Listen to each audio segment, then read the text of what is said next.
Hey everyone, welcome to Messy Growth. I'm your host, Saeed. So here's a thought for you. Most teams have one of two problems. Either they're psychologically safe, but nothing gets done, or they're high performing, but people are miserable. Today's guest, Susanna Romantsova, says you can have both, and she's built the framework to prove it. She's someone who has dominated my LinkedIn feed, by the way, with content over the past year, and I couldn't wait to speak to her. Susanna is a certified psychologist, safety expert, TEDx speaker, Forbes 30 under 30. Yes, I am already feeling bad about myself, and a founder of Zespołowo podcast and a movement that she's trying to create in Poland. She spent 12 plus years building high performance cultures, including as a DEI leader at IKEA, and now works with companies like Deloitte, Zeiss, ING, and Puma, if you're wondering some of the brands out there. Her approach, pretty simple. The safe challenger method, teaching leaders to balance trust with challenging their teams, delivering sustained results without burning out. So today we're talking about why most companies get psychological safety wrong, what it actually looks like in practice, and how to build teams that perform under pressure. Thanks for sitting down with me, Susanna.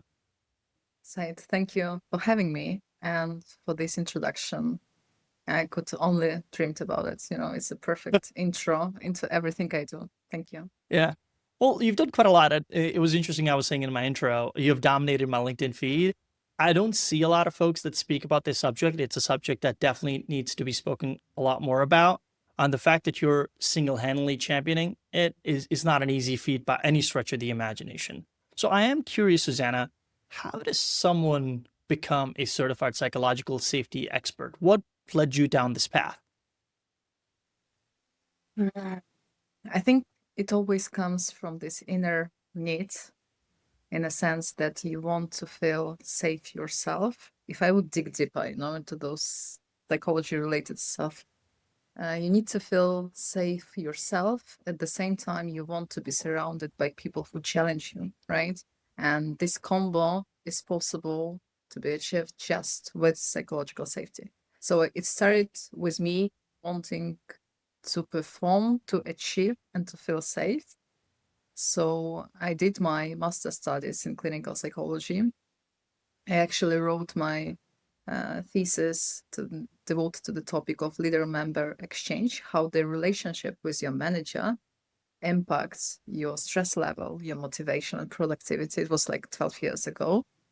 And then I focused on the topic of diversity, equity, inclusion. Working in that field taught me that this beautiful goal we'll have, that diversity will bring us innovation and creativity, is possible to achieve with and only psychological safety. So I did my certification together with the Fearless Organization, SCAN organization, and it all somehow now is connected. When I connect those dots backwards, I see that my inner needs plus the academia and the educational background plus my work in DEI space led me here. Yeah, this is pretty interesting. So this is a topic that I think pretty much touches every working professional at some point in their career. I'm positive of that. A lot of our lives are pretty much tied up in work naturally now because of the fact that the work has gone away from factories over into knowledge work, I would say. Folks are working, boundaries are pretty loose, results, you're all constantly thinking about it, and your managers play a pretty darn big role in your life. They can make or break, like you say, your stressors in your life. I guess my question on that front is that something you've seen? Is it a regional thing or is it more of a global thing or a global phenomenon? Or you feel like that one region or certain part of the world is affected more by these issues than another? I think we are all affected, but the level of awareness of how much we are affected, it differs depending on the region. I mostly work with international organizations, and they realized the first thing is that they operate in the knowledge economy, as you mentioned. The second one is that in this knowledge economy, you need to reach the collective intelligence right now, because it's not enough to hire the best people on the market, to put the emphasis on this individual achievement. You won't reach your global, ambitious, complex goals by using such a strategy. So they realize they need this collective intelligence.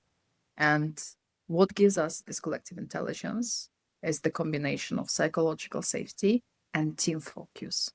So the clients I work with, they realize those three things: that knowledge economy, collective intelligence, teams, and psychological safety. What do you think is the biggest challenge when you're working with different companies? Because I assume quite a lot of times I've been a VP manager, many companies, when somebody such as yourself would come in, I would feel threatened with the fact that, hey, am I doing something wrong? Like, I'm a pretty good manager, right? Right? What would you say are some of the biggest challenges you face when you go into the organization, looking to, of course, wanting to help them? I think they're over-indexing on productivity and under-indexing on effectiveness. Because those are not the same thing, right? Those are not, and very often they are in such a rush. Everything has to be done quickly that they lose the quality in the Right. process, right? So when they do not have the moment to reflect upon the experiences in teams and leadership context, when they don't have this moment of reflection, they cannot actually learn from the experiences. They just live through them, not getting any insight from those, right?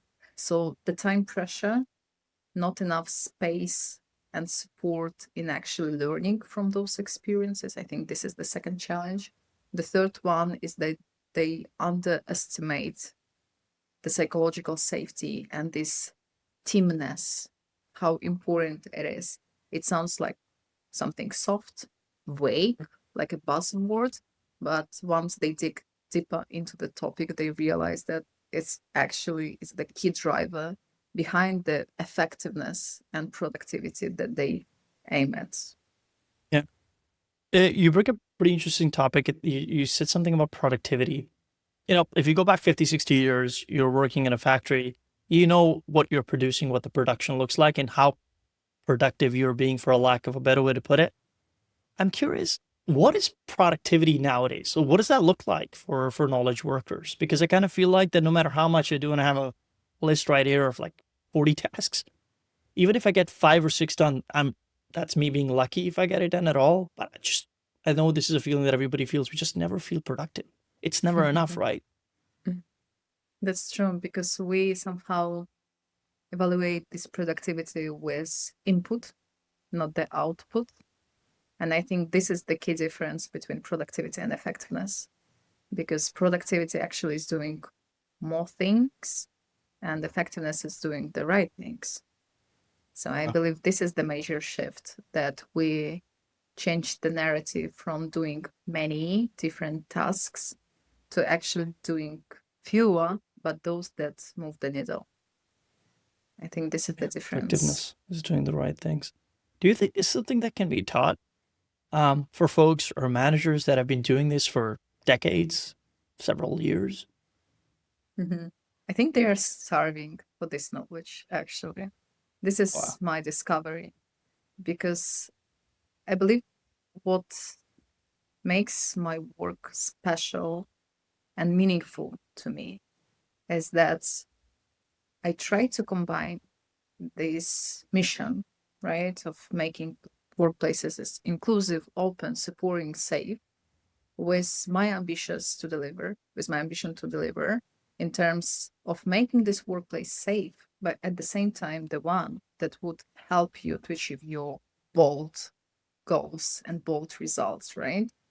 And I tried to find this key ingredient that would help leaders to make their work simpler. Okay? That is why they are starting for that. Because I can give you an example. I've been recently running a project, and it was about the effective meetings. How to run a meeting with your team for it to be effective and also psychologically safe.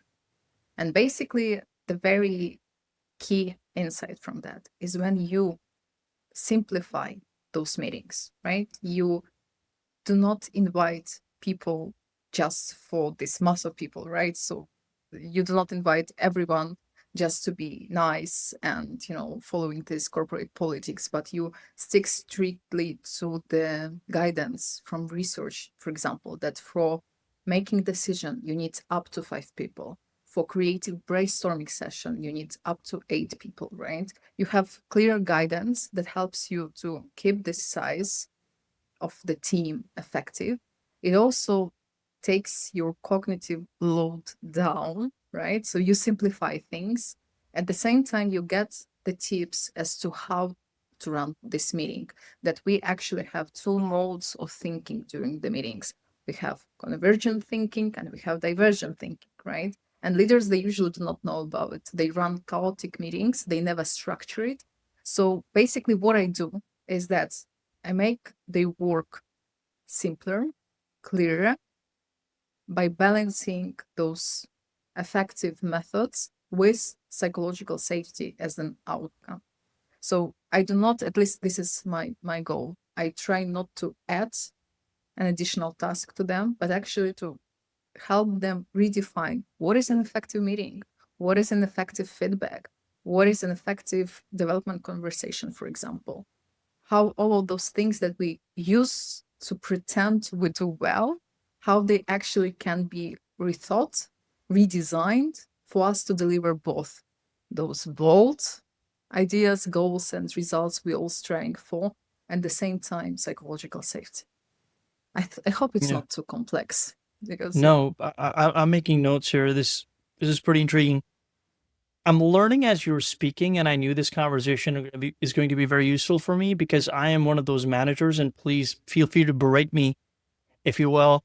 I feel like that giving feedback, like you said, in a structured way shouldn't be a shit sandwich. I'm not sure if you're familiar with the term. yeah. So shit sandwich, essentially, it's a term, I don't know who invented it, but I'm going to use it for now, which is if I'm giving you feedback, Susanna was like, Susanna, great, this was excellent. You're good at that and that. But, you could do good at this and that, but you're great at that. And that. Like, dude, can you just go ahead and just give it to me straight up? Would that be an example of a structured feedback, is when you're not trying to sugarcoat anything and give it to people straight up? Or you think that the best managers or leaders are ones that give feedback dependent on the type of person that they're speaking to within their team? We should obviously take those individual characteristics and preference into account. Yet I work with so many leaders and so many teams, and there are some universal truths. Number one, we need transparency. This shit sandwich that you mentioned is actually the symbol of lack It's of a legal term. transparency. Okay, I support that because it's highly ineffective. It's damaging, the trust in those relationships. So we need to be transparent. We need to be clear about our intention in giving the feedback, right? We also need to ask ourselves, am I the right person to give this feedback, right? I really like Brené Brown's approach that if you hadn't been in the arena, you know nothing about this work, right? So you have to actually understand the specifics of the work you're about to give feedback on, right? So those are universal truths, and I always encourage leaders to balance. Again, there is a great methodology developed by Kim Scott, which is called Radical Candor. There is a book, there is the Kim's methodology on how you balance this honesty, transparency with kindness and care, right? So if I would be, for example, you, right? If I were you, I would start the feedback meeting by saying, what is my intention, right? Why I'm about to give you a feedback. I would also be very clear on the potential that I see in you, right? Because basically the very reason you give someone feedback is to amplify their potential. Is that I see something really special in you. I do, because you're on my team. Otherwise you won't be, right? You have something very special. And at the same time, I see some obstacle in achieving your greatness, right? So let's understand this obstacle and remove it from this greatness that you can possibly achieve. This is how I see safe challenger feedback, that I'm clear about the intent. I want you to improve. Why? Because I see potential in you. I'll be very clear on those obstacles and things that need to be improved. And I would finalize this conversation with amplifying, again, this possible greatness that a person can achieve. And it's so interesting that I had so many questions to ask you, yet I haven't even started asking those questions because I'm just, based on what you're saying, I'm making notes, improvising it. I do want to ask you something, Susanna. You were a DEI leader at IKEA in Poland and created the first ever DEI strategy. I assume DEI is something that I feel like, please correct me if I'm wrong, like we're far behind than, say, in the United States or in the United Kingdom. What was one thing that made it actually work? Not just a checkbox initiative, but something that actually changed how people worked. It's worth mentioning that IKEA is a very special organization. Sure. I shopped there. But it's a love brand, but it's also a very special workplace, very special. And I feel honored that I worked there, and I believed I brought some value there, right? I think the number one thing was the values. And again, values are so vague, right? But in a sense, values at IKEA, they are behaviors. So what you are being rewarded for or potentially punished, right? For not following. So values at IKEA, they're behaviors. They are boundaries of behaviors, not like those slogans on the posters, right? For example, at IKEA, you have this value of togetherness. And believe me, if I say the company has togetherness as the core value, it does.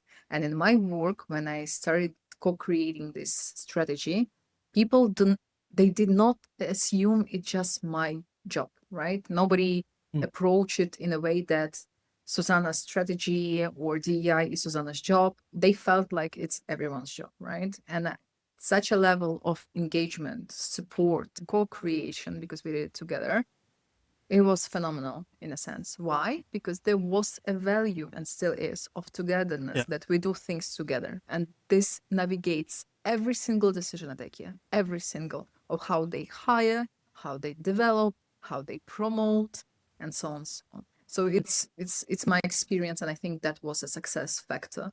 The second one, obviously, was the leadership engagement, right? Because I focused in this work with leaders, and we went through the behavioral change. And in behavioral change, you have three components. You need to have knowledge, competence, and motivation.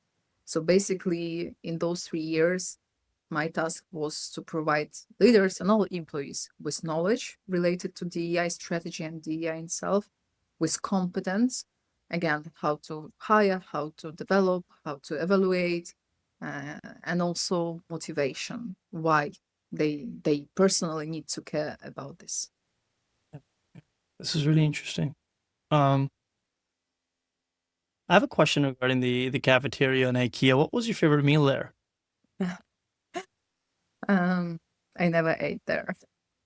You did not eat the meatballs at IKEA? As a client, I did. I did, obviously.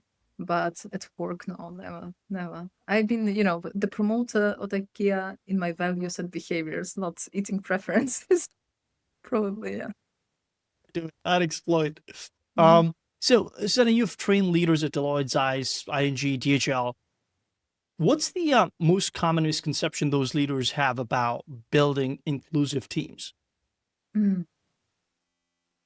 Then once they make those teams inclusive, that they stop performing.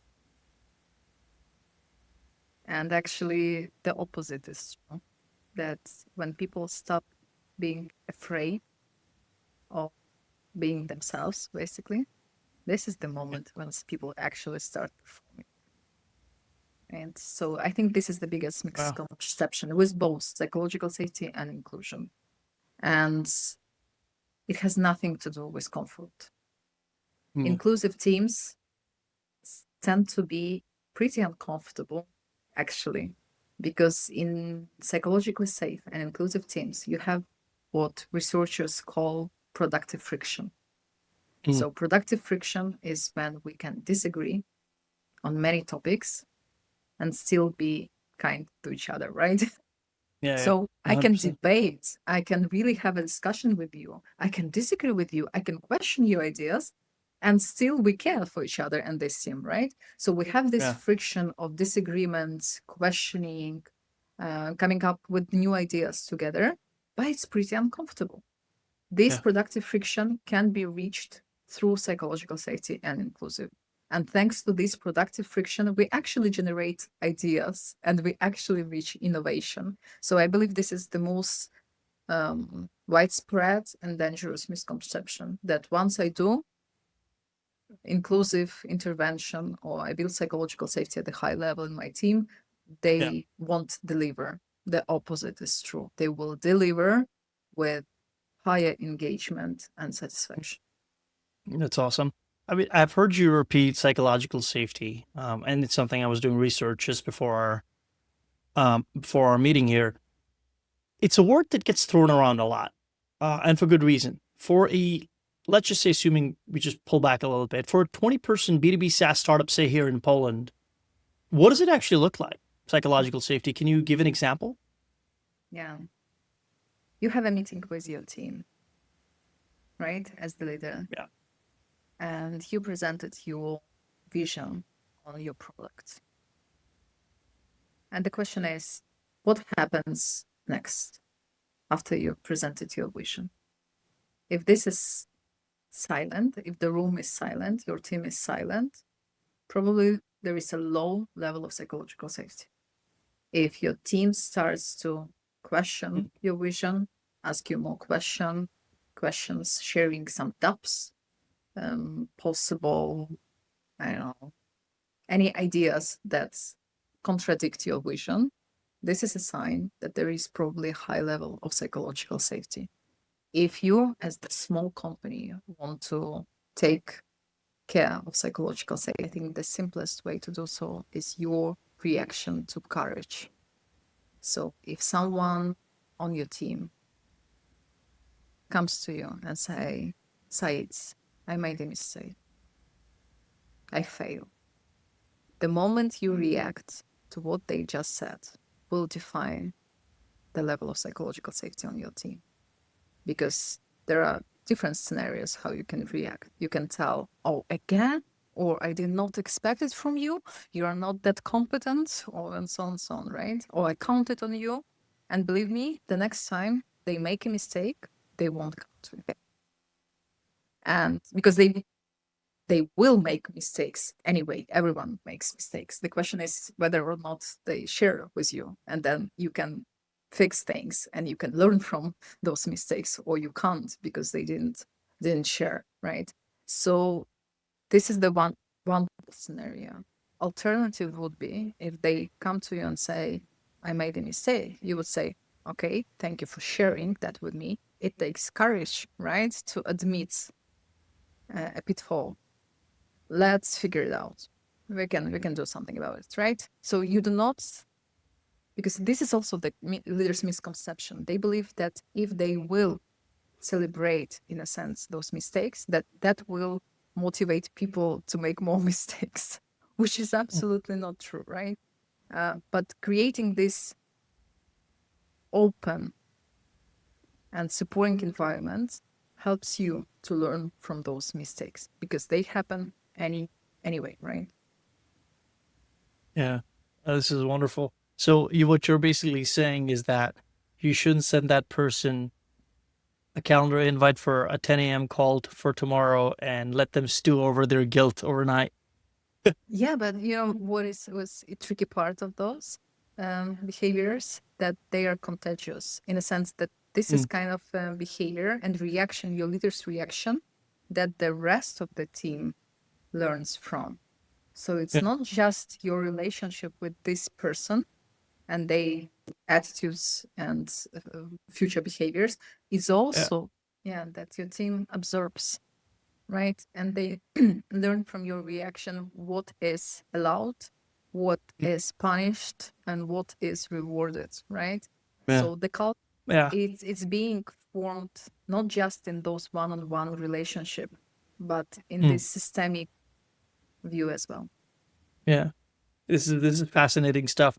It is clear, Susanna, that you're passionate about this subject, about this topic. But I do want to ask you one thing. A founder comes to you, right? And this is, hey, we are a fast moving company, startup, scale up, what have you. We like to break things. We don't have time for psychological safety. That's for bigger companies. How do you respond to that? That dear founder, you have psychological safety anyway in your company. The question is whether it's low or high, right? So it's not, because what is psychological safety? Let's define it, right? Sure. Maybe this is the moment.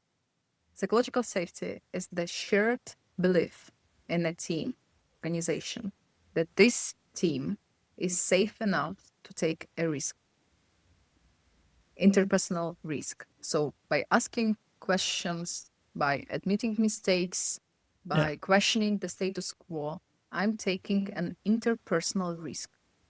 Because you can reject me, you can humiliate me, you can punish me, right?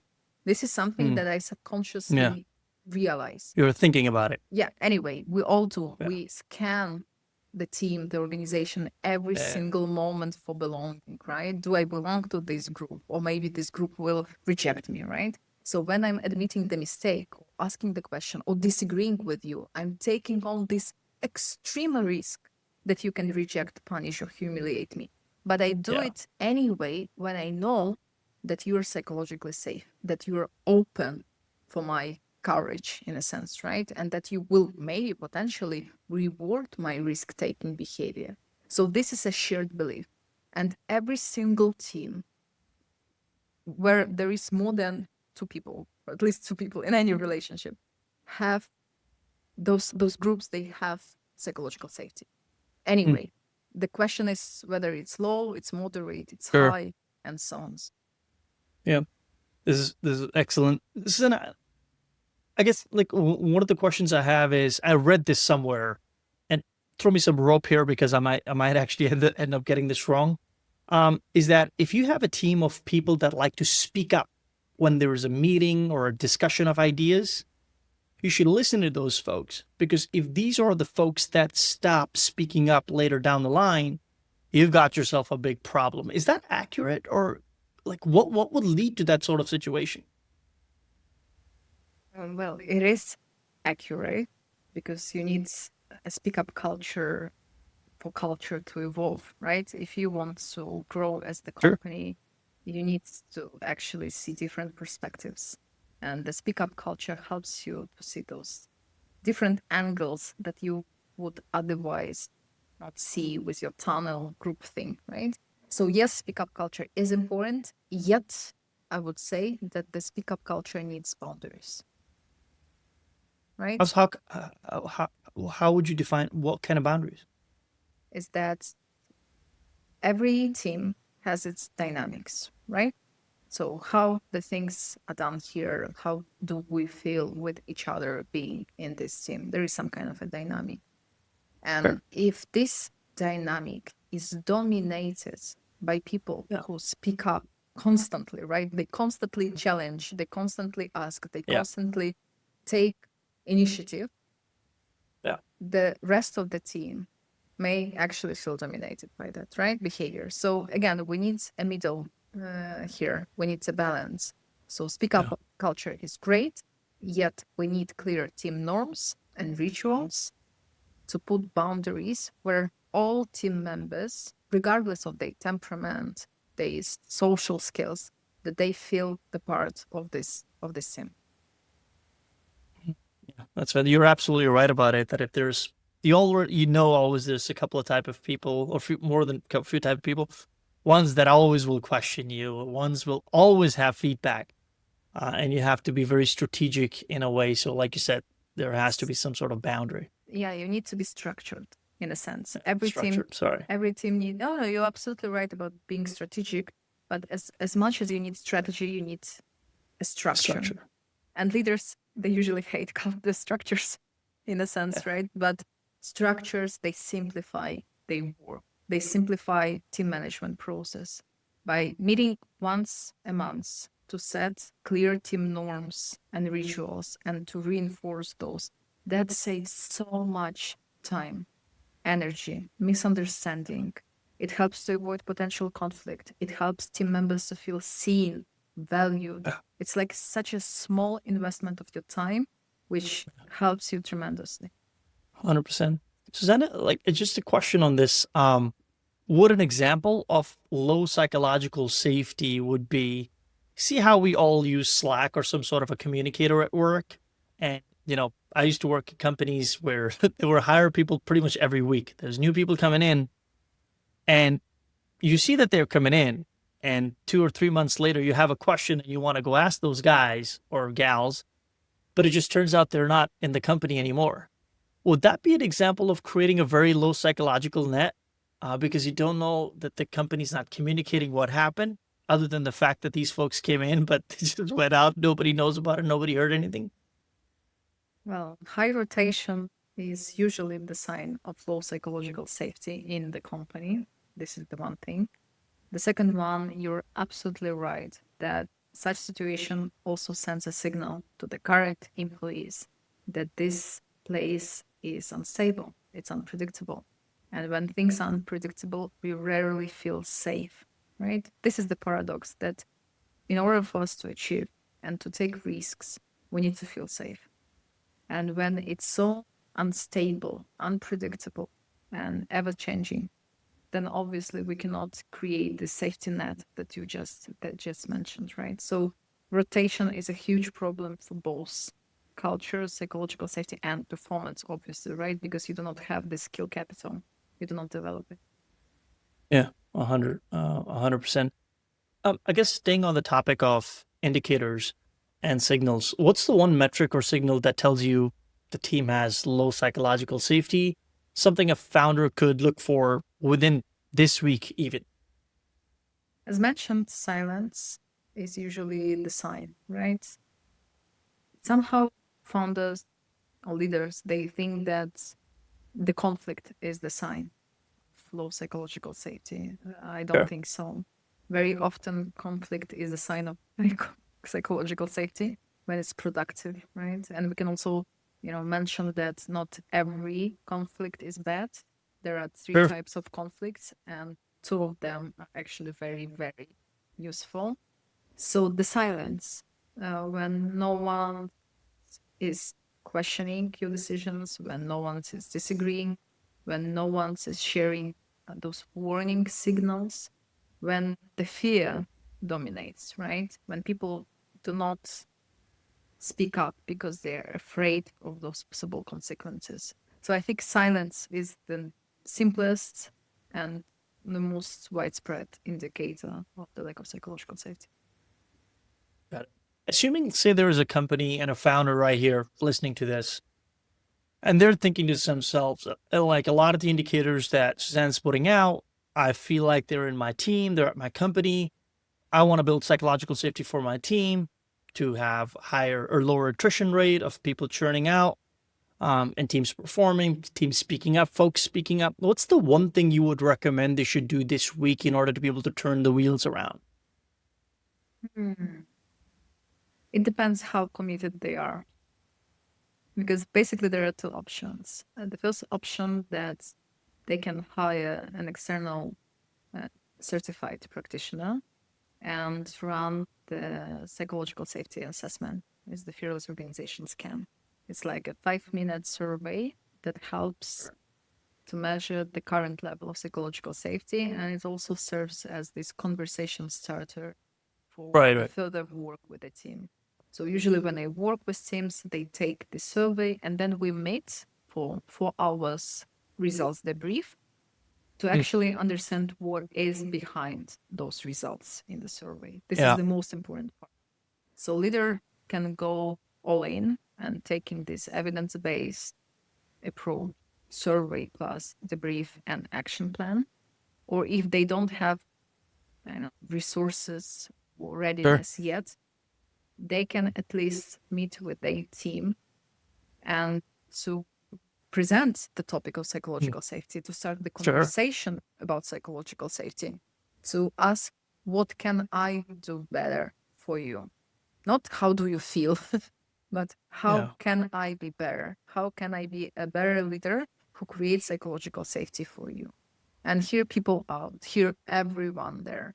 Then once you define those, let's say, 3 or 4 points that you need to improve, invite your team for this co-creation. Okay, let us create possible solutions together, right? I can do my part, but I will also need to count on you in this and this and this, right? Because again, psychological safety is the two-way street.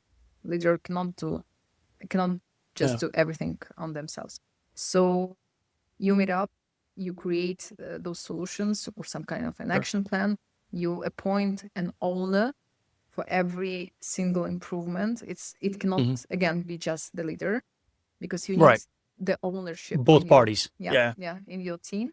And then you commit that we're gonna meet once in every 3 months, for example, to check in on the progress. It's very simple. It will take a few hours of your time that can Yeah. actually improve things. Yeah, 100%. I kind of feel like that folks or founders, leaders, they don't take this as seriously as they would say, take, for instance, some revenue being leaked out or they're not getting enough sales. While I can't even stress enough, and like I said, I've been a manager for multiple companies. When somebody leaves your team, even if it's for the right reasons, they got a better job, there's such a disturbance. You now have to go look for another person. You have to train that person. You have to integrate that person into the team. That can easily take over 2 to 3 months, and you've just lost so much energy. Now, times that by 4 or 5 or 6. And let's just say 40% of the time people are leaving because you are just a crappy manager that just does not practice this well enough, which is, not creating that psychological net. Or if you're talking it kind of like it's my way or the highway style, which I've seen quite a lot, is that a lot of times folks don't even question managers because they feel like that there might be some sort of retribution. I might lose my job, or I would get crappier leads, or I will be put in the doghouse for for a certain period of time. So like there's just a lot of bad practices out there that I think you're doing a great job trying to curtail a lot of it. Um, so like I said in my intro, Jenna, you're a TEDx speaker.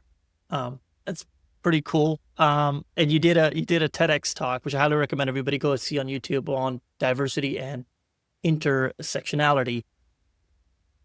In your own words, what was the core or one message you wanted people to walk away with, and did they get it? The core idea was that no one is just one thing. I hate being placed under one label. And as the person who had been It's deep. doing DEI for quite some time, I see it as the possible trap in a sense, right? Because Sure. it's easier to categorize people, to provide them with tailor-made solutions, improvements. So we have those Sure. great intentions to support women, to support LGBTQ plus folks, to support Gen Z, whatever. At the same time, it's a double-edged sword, because you place people into those categories with the best intentions. And yes, those categories matter, okay? They do. But not a single person can be framed, perceived, and approached as this one single category. So Yeah. I've been sharing my experience that my lived reality is that, based on my accent, because I do have an accent in Polish when I speak Polish, right? And I live my whole life in Poland, and I have Polish citizenship, right? And I'm at Likewise.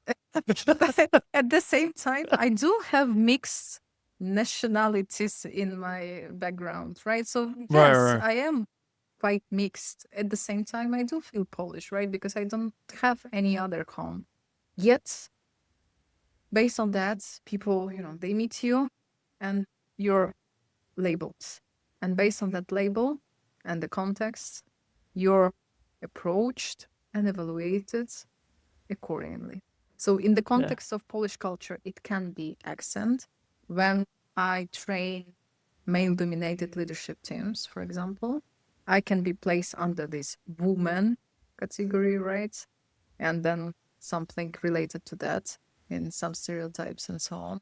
It depends on the context, but my main message was that not a single person is just a woman or a man, not just a mother or child-free, for example, not just one nationality, not just one generation, and so on. We are the composition of all of those things, and we are way more complex than people assume we are. Yeah. I totally agree on pretty much everything that you highlighted here. The first thing being the label side of things, that people tend to label you, be that be an accent, the way you look, your nationality, so on and so forth. And I think like some cultures obviously do it a lot more than others, which is why, like I said, I'm going to continue to say it. The work that you're doing is extremely important, because only when you break those barriers, can you make something great.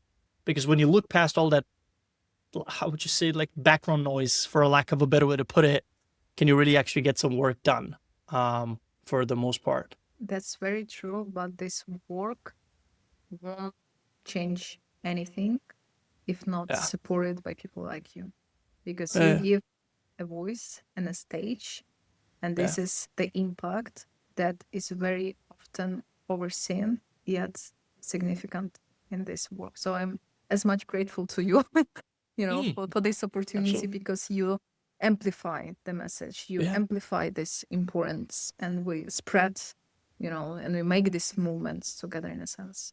Yeah, I truly believe this, Susanna, in the sense that I managed a lot of people in my career, and one thing I would say to them is that, and I was talking to Mick Griffin about this too, on this podcast, YouTube thing, where if you are thinking about work in a negative way and it's affecting your life when you walk away from work at the end of the day, clearly something is wrong at work, and it's your fiduciary responsibility as a manager to make sure that there is a culture in which people don't have to worry about stuff when they close their laptop computer and they're gone home for the day. Because if they're thinking about that, you in some way, shape, or form have failed as a manager.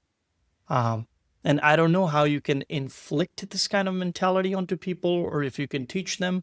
But I think if everybody thought like that, I truly believe that a lot of good stuff at work will be done, and people will not have to worry about.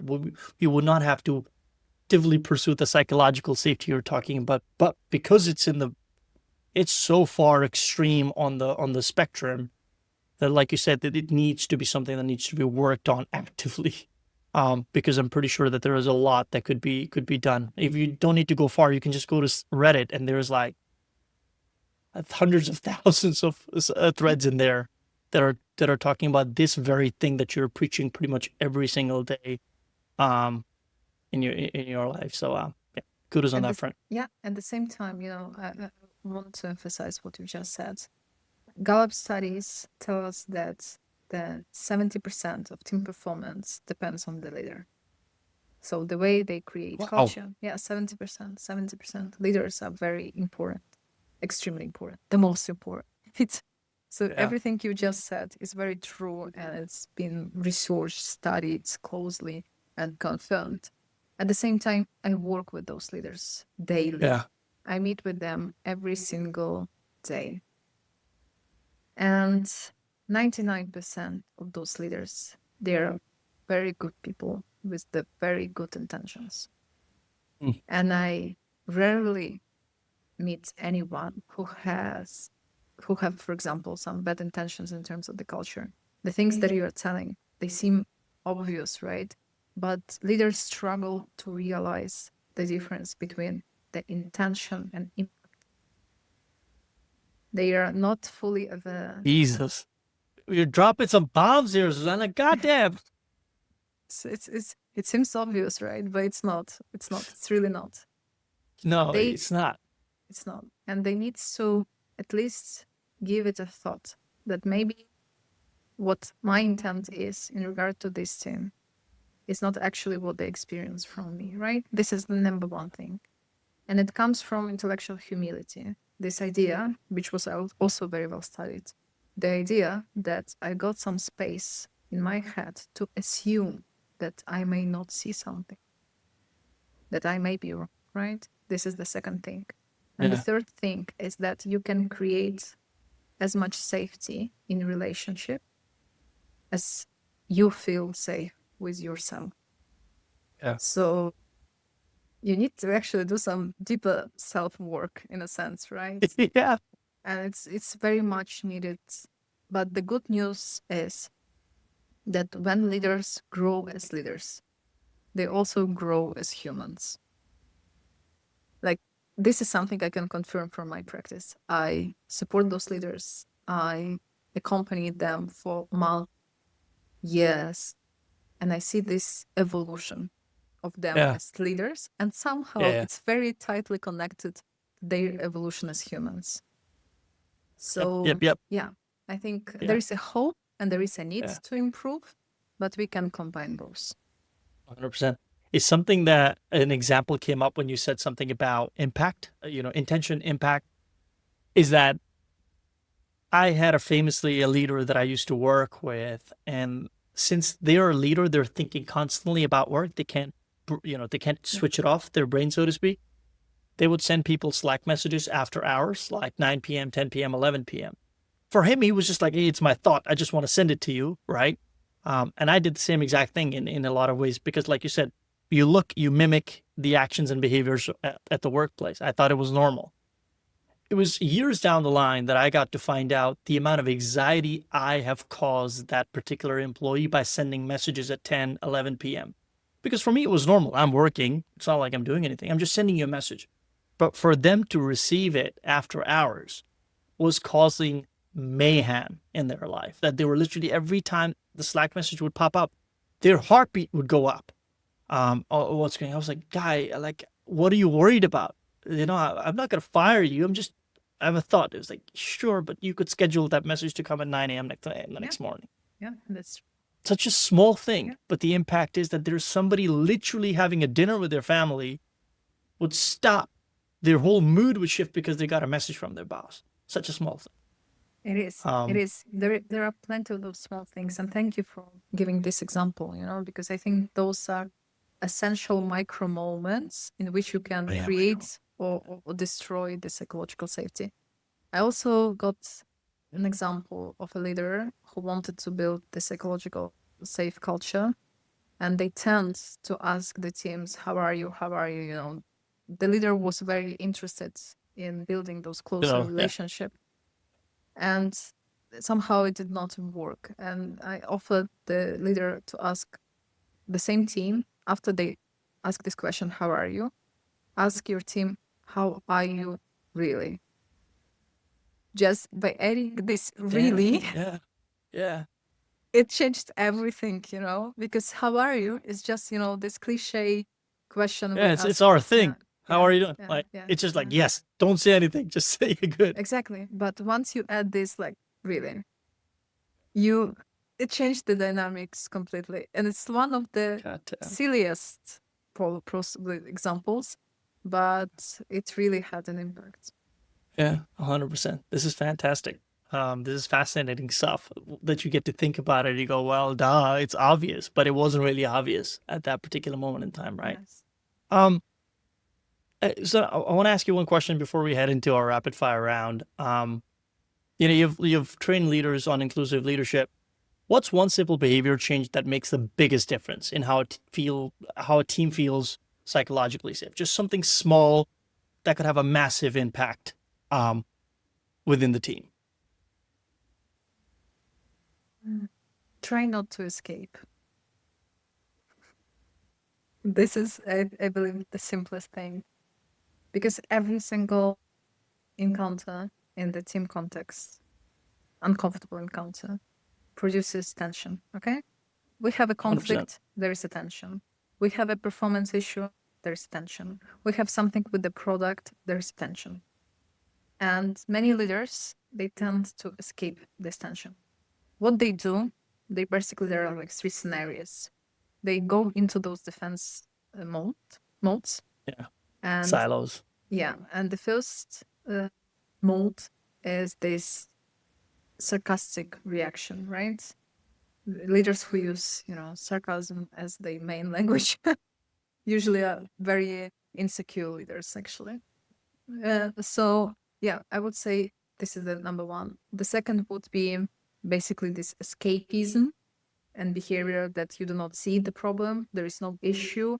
You start gaslighting people, right? For any situation which is hard to manage. And the third one is perfectionism. Mm. It's also a defense mechanism. This is the way you escape. Really? Yeah, it is. It is. It is. It is. Perfectionism, how? Like, sorry, can I dig deeper into that? Because basically perfectionism is about the unreachable standards and goals, right? A pedestal. Mhm. Yeah. And it deep down, it comes to your insecurity, obviously, right? And that you try to substitute your unfulfilled internal needs with external symbols and achievement. We can actually go deeper into separate episode on that because it's a kind of a deep stuff. But basically, you demand unrealistic things, not out of your ambition or competence, but your insecurity in a sense, right? With yourself and with your team. And it puts so much pressure, and it also is the form of escape from the tension in a sense. So what I would say, the simplest thing ever, once you have, I don't know, some kind of a tricky situation in the team, stay with this person. You can ask questions like, help me understand it better. Show me your perspective. What do you think is the source of this misunderstanding? What can we do better? How I can do better? I'm here to listen to you and find possible solution, but don't escape. Because the moment you escape into one of those defense mechanisms, you send a signal that you're not safe. You're not safe with yourself. And as well, the team cannot feel safe with you, right? So don't This is escape. perfect. Hold the tension. It's like in a gym, you need to hold the tension to grow the muscle. You're right. Yeah, there you go. Yeah. Regarding the perfectionism thing, I was just asking for a friend, huh? Like that was just FYI. I can relate as well, I can relate as well. Yeah. But it comes not from the place of abundance. Yeah. No, Actually, I hear you. I think there's a deficit of some sort that needs to be processed. 100%. This was great. Susanna, I have rapid fire round, quick questions, quick answers. It's my favorite part. Best advice you've ever received, business or personal? Oh my God. To manage my moods, I think, Interesting. Yeah. Advice you ignored or wish you had listened to?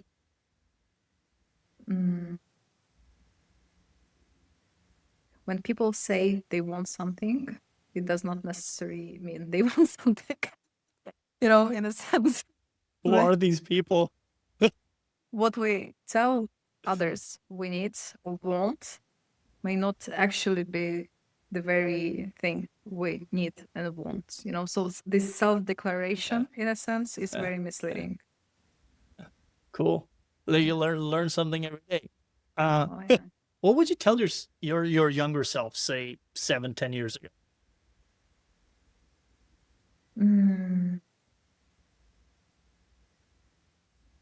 That the thing you want to do might not be yet invented. No, that's for real.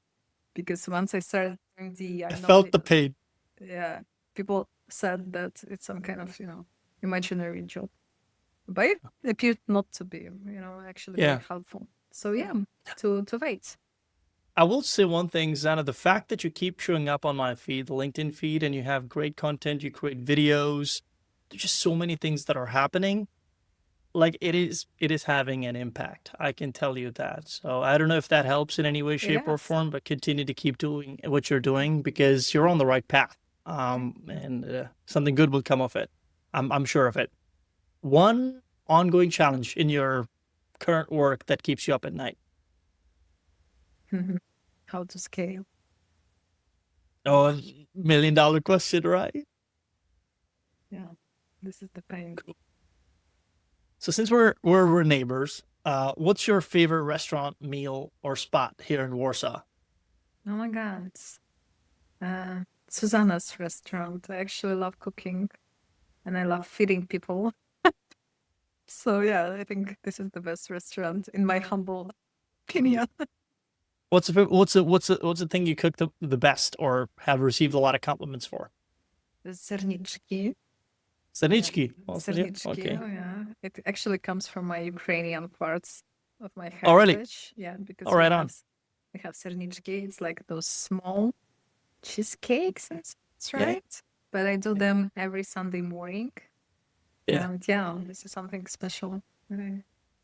Yeah. So we're gonna have a bake off next week. I will get you the best sernik that you've ever had, and we will compete to see which one's better. Okay. I Okay, count well, on that. Yeah. Sounds good. perfect. Well, thank you so much, Susanna. I really appreciated you coming on to the show. This was pretty insightful, very helpful, and I'm pretty sure a lot of people are going to get value out of this. Where can folks find you? LinkedIn, website, community? Is there any project that is upcoming, launch that you're excited about?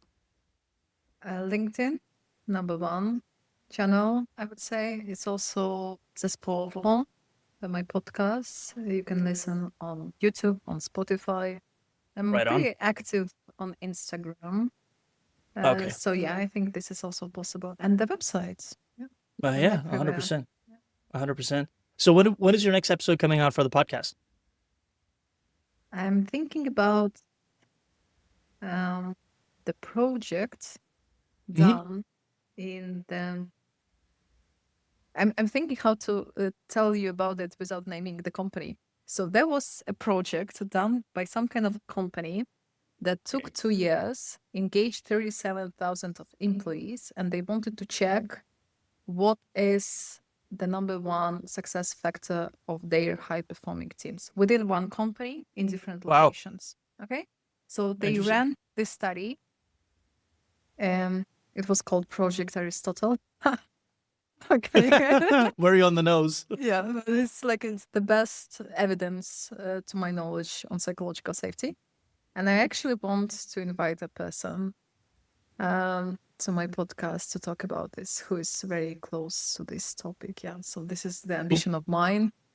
I hope you're gonna That's awesome. watch it soon. Yeah. That's awesome. Well, if you need any test subjects to talk about crappy management practices, Oh, right. you know where to find me. No, I disagree, even with you joking, because the level of humility and self-reflection that you showed during our conversation here and today makes me confident that you're a good leader. Otherwise you won't Thank you. joke about that. So Thank you so much, own Susanna. it. Own it, Said. So many feelings. Oh, I really appreciate it. Thank you so much for coming on, Susanna. I really appreciate you. Thank you so much for your time. If you got value out of this, folks, share it with someone who needs to hear it. I'll see you next week. Thank you. Bye.